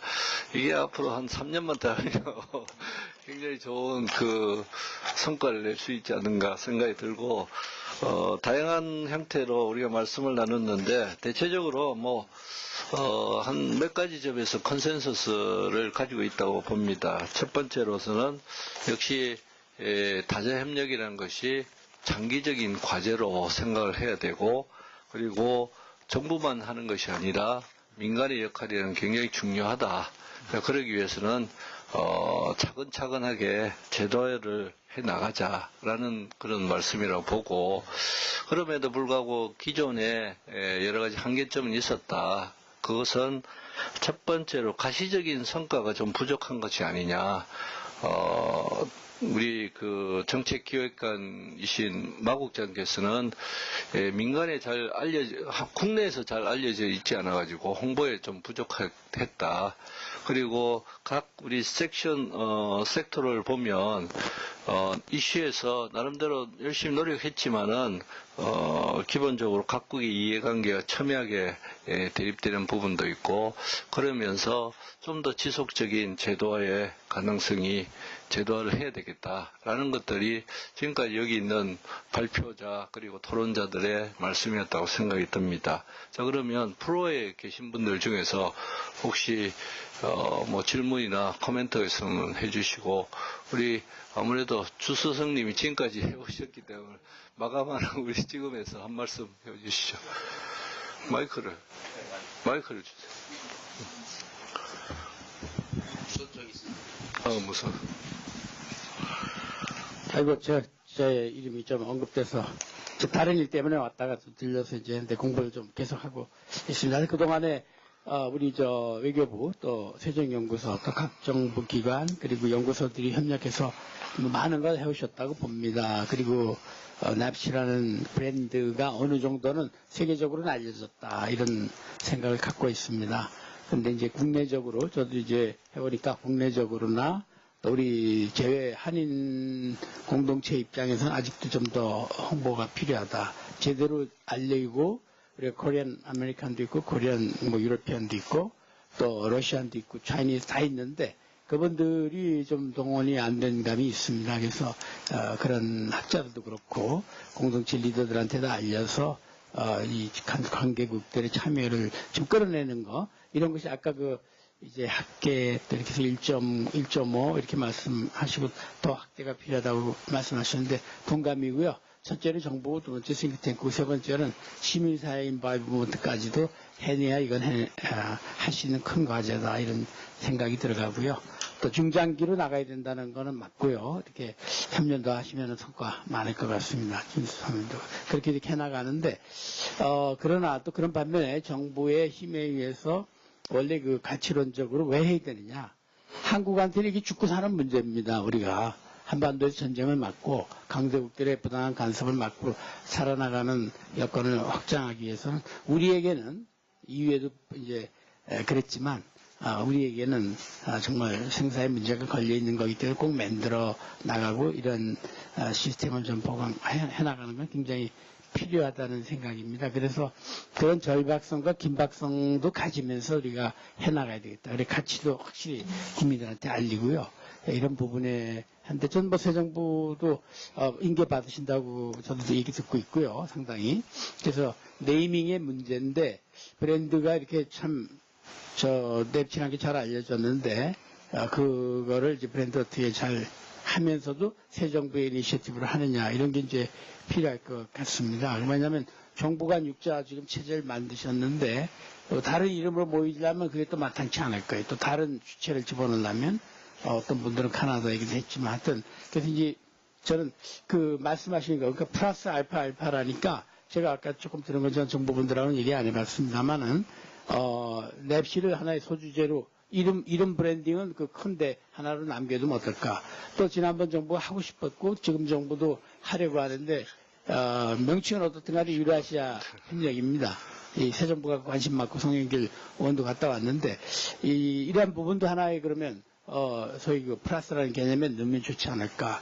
그리고 이제 ARF라든가 아세안 연계 또 EU하고의 협력 이런 거는 이제 사실은 외연의 동심원으로 되는 거죠. 그게 따라서 이제 저희 동북아 플러스 책임 플러스 공동체 할 때 그런 것들을 그림 안에 집어넣으면서 동평구라는 이름을 적절히 살려가는 것도 새 정부가 받아들일 아량이 있다면 지금 참 좋다고 보고 왜냐하면 이건 노태우 정부, 노무현 정부, 김대중 정부 다 하려던 거니까 그런 부분이 어떨까 하는 생각을 좀 건의를 드려보고 싶고요. 그 다음에 이제 에리어별로 협력 분야에서 민간 협력 이렇게 할 때 아까 이유 대사님 말씀하셨지만 역시 문화란 거를 이제 스스로 생각을 좀 해야 되겠다. 한중일 간에도 지금 문화가 들어가 있지만 육자 또는 이 냅시의 파트너들 간에도 문화란 걸 한번 생각해 볼 필요가 있겠고 역시 에너지는 들어가 있지만 에너지가 굉장히 중요하다. 지금 새 정부의 관심도 에너지가 깊은 것 같고 에너지는 또 모든 국가가 다뤄야 될 문제이기 때문에 에너지에 좀 이슈를 좀 더 부각을 시켜보는 거. 근데 이런 걸 하려면 이제 예컨대 이제 문체부가 여기 참여하려면 가치에 대해서 이제 인식이 돼야 됩니다. 그래서 그런 걸 정부 차원에서 또 물론 이제 청와대 새 팀이 그런 걸 인식을 하고 좀 밀어주면은 굉장히 도움이 되겠다. 그런데 정부 강요들이 가치를 우선 나눠야 이게 푸시하는 힘이 나옵니다. 그래서 과기부 장관이나 뭐 이런 분들은 물론이지만 문체부라든가 앞으로 이 산자부, 에너지 담당 이런 데서 이걸 인식을 하고 우리의 공통과제를 만들어내야 되겠다는 인식하고 한 5년 하면 성과가 나오지 않을까 생각 들어가고요. 제가 개인적으로 판단할 때 왜 우리가 성과를 조금 더 낼 수 있었는데 못했냐면 첫째는 미국의 참여가 좀 모자랐습니다. 그것은 미국에 대한 우리의 설득이 좀 부족했다는 게 좀 솔직한 생각이고 미국의 중간관리층한테 저희가 브레이크가 걸렸다는 게 제가 보는 관찰입니다. 그래서 나중에 알고 보니 미국에 우리하고 라이크 마인드된 퍼슨들이 많은 거예요. 특히 미국의 OSC 담당 대사들은 적극 찬성입니다. 그 메스케라 은퇴한 대사, 제네바 또 저는 몰랐는데 나중에 알았는데 지금 80 중반의 그 붓비 대사 똑같이 우리가 생각하는 거 이상으로 훨씬 논리적으로 좋은 페이퍼들을 썼더라고요. 그걸 저도 청와대 나오고 겨우 알아가지고 읽었는데 미리 알았더라면 그런 아메리카의 그 미국의 그 언론 상당한 그 영향력이 있을 수도 있는 분들을 활용을 해서 이 LI를 했더라면 우리가 조금 더 낫지 않았을까 해서 저는 지금이라도 아마 그분들을 잇는 또 학자들이나 OSC 전문가들이 있을 겁니다. 특히 유럽을 하는 이런 분들도 우리가 활용을 하고 그리고 이거를 이제 잘 연구해서 우리가 이제 하드 이슈를 어떻게 하냐 하는 거 있지만 사실 이 동평구를 해서 하드 이슈를 해결하려고 그런 점도 있었죠. 근데 또는 이제 북핵 문제 해결하는 과정에 마지막 이 패키지에 이게 들어갈 수도 있는데 하여튼 이거를 하드 이슈로도 계속 연구를 해서 어떻게든지 잡아내야 되고 트럼프가 딜을 만들 때 집어넣어야 됩니다. 그걸 어떻게 인식하냐 하는 건 굉장히 어렵겠지만 전 그런 부분에 우리가 늘 생각해서 연구해야 되겠다 이런 생각 들어갑니다. 감사합니다. 네, 고맙습니다. 네. 지금까지 우리 전문가들의 말씀에 플러스해서 말씀을 주시니까 굉장히 그 현실감이 있는 그런 코멘트라고 생각이 됩니다. 자, 그러면 우리 마상현 우리 국장께서 마지막으로 이 코멘트를 전부 다 듣고 뭐 말씀을 좀 해주시면 합니다. 예, 앞에서 저희가 지금 현재 국정기획자문위원회하고 지금 계속 얘기를 하고 있는 중이라고 말씀을 드렸습니다. 저희도 확인해 본 바로는 이제 그 과정에서 확인해 본 바로는 동북아시아 또는 조금 더 넓은 의미의 동아시아 지역에서의 그 다자 협력에 대해서 신정부가 굉장히 큰 관심과 의지를 갖고 있다라는 것은 확인했고요. 그리고 이제 그런 차원에서 이제 기존의 동북아 평화협력 구상의 성과와 한계에 대해서 신정부에서 굉장히 많이 알고 싶어 하고요. 그 점을 저희들이 이제 보고를 하고 있습니다. 또, 새로운 정부에서 추진하게 될 지역 다자 협력을 그럼 어떻게 가져가야 될 것이냐 하는 거에서 이제 지금, 논의를 하는 단계입니다. 그런 차원에서 보게 되면은 오늘 이 회의가 매우 적절한 타이밍에 개최됐다는 생각을 다시 한번 하게 되고 이 회의를 또 이렇게 만들어 주신 세종연구소에 대단히 감사 말씀을 다시 한번 전합니다. 굉장히 많은 좋은 말씀들을 해주셨는데요. 아까 박광국 원장님께서 청와대 정책실 얘기를 해주셔서 거기를 한번 정말 얘기를 좀 해봐야 되겠구나 하는 생각을 해보게 됐습니다. 주철기 이사장님께서 또 부처 간의 공감대를 형성하는 것이 굉장히 중요하다는 말씀을 해주셨는데, 또 청와대 그리고 다른 관련 부처들이 어떻게 외교부와 협력을 해서 이것이 그냥 외교부의 프로젝트가 아니고 국가적인 장기적인 프로젝트로 만드느냐 하는 게 상당히 중요한 관건 중에 또 하나가 아닌가 싶습니다. 다음으로 이제 또 주철기 이사장님께서 이제 미국의 관심 유도가 좀 노력이 좀 부족했다라는 말씀을 해주셨는데, 좀 안타까운 사실은 지난해에 2016년도에 미국에서 동평구 포럼하고 이제 정부 간 협의회를 개최를 했는데요. 작년 시점에서는 상당한 그 관심 표명을 미국 정부에서 했습니다. 그런데 이제 그 당시 는 이제 오바마 정부였고 행정부였고 이제 지금 트럼프 행정부로 지금 넘어온 상황이어서 어떻게 보면은 그 작년에 이제 표명됐던 그런 관심을 다시 한번 어떻게 그 새롭게 지피느냐, 그 불을 지피느냐 하는 그런 문제가 또 한번 저에게 과제로 떨어진 것 아닌가 생각을 해봅니다.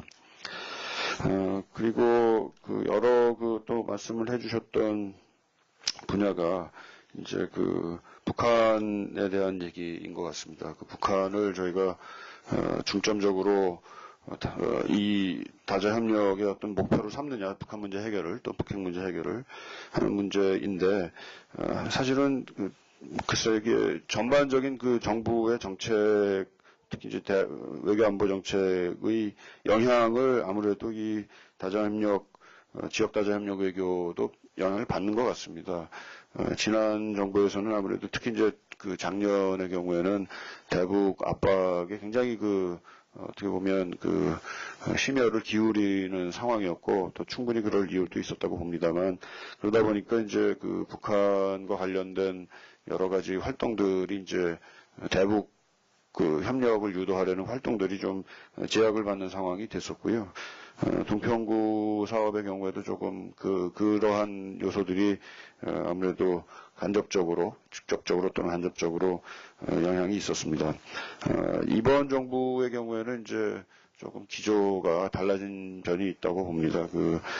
국제적인 대북 제재 노력은 충분히 따라서 하고 또 어떤 면에서는 선도할 의지도 있지만 그렇지만 동시에 협력이 가능한 부분 또 협력이 가능한 순간이 됐을 때에는 그것을 마다하지 않겠다라는 그런 또 자세가 있기 때문에 그런 기조가 어느 정도는 있기 때문에 어떤 면에서는 동평구 내지는 그 동북아 더하기 책임 공동체를 추진하는 데 있어서 북한 요인은 어떻게 보면 기존에 비해서는 덜 장애 요인이 되지 않을까 하는 그런 또 기대도 해보게 됩니다. 오늘 많은 좋은 말씀 해주셔서 또 저희가 정책화하고 또 정책을 추진하는 데 있어서 많은 참고 사항으로 또 잘 새겨서 노력을 하도록 하겠습니다. 네, 고맙습니다. 지금부터 더 말씀을 나눠야 되는데 시간이 우리가 끝났기 때문에 이것으로 마치도록 하겠습니다. 오늘 회의를 통해서 이게 지속 가능한 형태로 발전할 것이라고 저는 생각하고 다자협력을 좀 더 발전시키기 위해서 오늘 여러분들이 주신 것들이 아마 미랄이 돼서 동북아 협력에 많은 도움을 주셨다고 생각이 듭니다. 우리 마 국장께서 본인도 말씀을 하셨으니까 이번 정부에서 더욱더 발전시킬 수 있도록 해줄 거라고 생각하면서 이것으로 마치도록 하겠습니다. 고맙습니다. 네, 모든